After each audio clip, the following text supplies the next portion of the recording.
in data, if you're trying to develop a reliable source of truth, you cannot stitch a bunch of data from a bunch of different sources together and expect it to scale.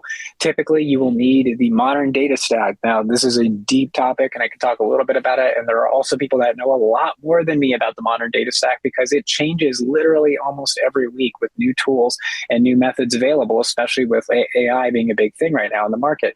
But as a whole, you need to have a structured, reliable data warehouse and data architecture to drive predictable, scalable performance metrics, methods, and measures across the business. Keyword, data warehouse, data architecture. If you take away anything from this slide, remember those two things. You can do some research and look into what these are and how you can use them.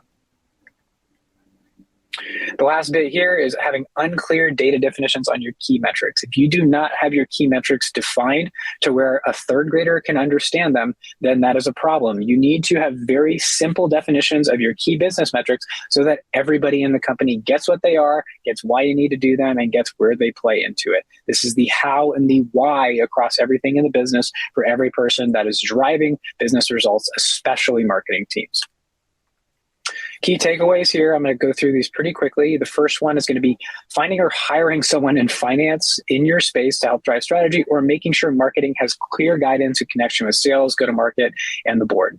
Hiring for SEO as a starting point, or finding out how to make your content work better. These two things can be done in a lot of ways, and happy to talk about them in depth for basically the Q&A section, but that is a key point around content. The third one here is starting with one place where it is easy to engage with your customers, or if you are already doing this, making sure they are weighing into how you execute development and ongoing product updates. And the last piece here is if you don't have a data architecture set up or a data warehouse, implement a data warehouse. Snowflake is the most common, but there's a lot of others out there. And we're finding ahead of data. This can be augmented by an agency or a fractional leader or a contract leader. And then the other bit of this, if you already have a setup here, is learning where your gaps are. If you know where your gaps are, you'll have better predictability and consistency, and this will better help marketing teams understand where to focus and why to focus on certain areas of the business. All right, I have templates on all this stuff. So if you want to hit me up and learn how to not fuck up on these areas, you can connect with me on LinkedIn or send me an email. That's my personal. And from here, we will go into Q&A. Armando, let me know when to stop sharing. This was incredible. Super sharp, 10 minutes exactly, 10 points, super dense of content. So very much appreciate that. Thank you so much. My pleasure. Yeah, my pleasure. So questions, if anyone from the audience has any, feel free to write them in the chat. We'll pick them up from there. One comment from my side, going through all those 10 points, that's a lot. Where do you start? The easiest place to typically start is if someone were to start thinking about this stuff, is there some sequencing? How would you think about this? What would you recommend?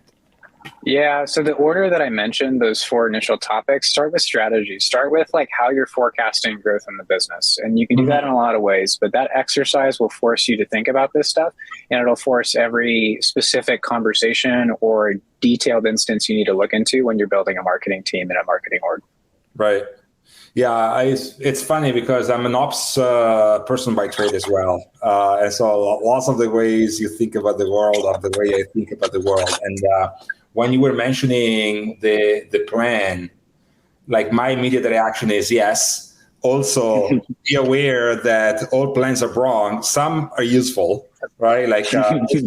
Which I guess gets to your point. If your plan is going to be a representation of how you see the world evolving from here.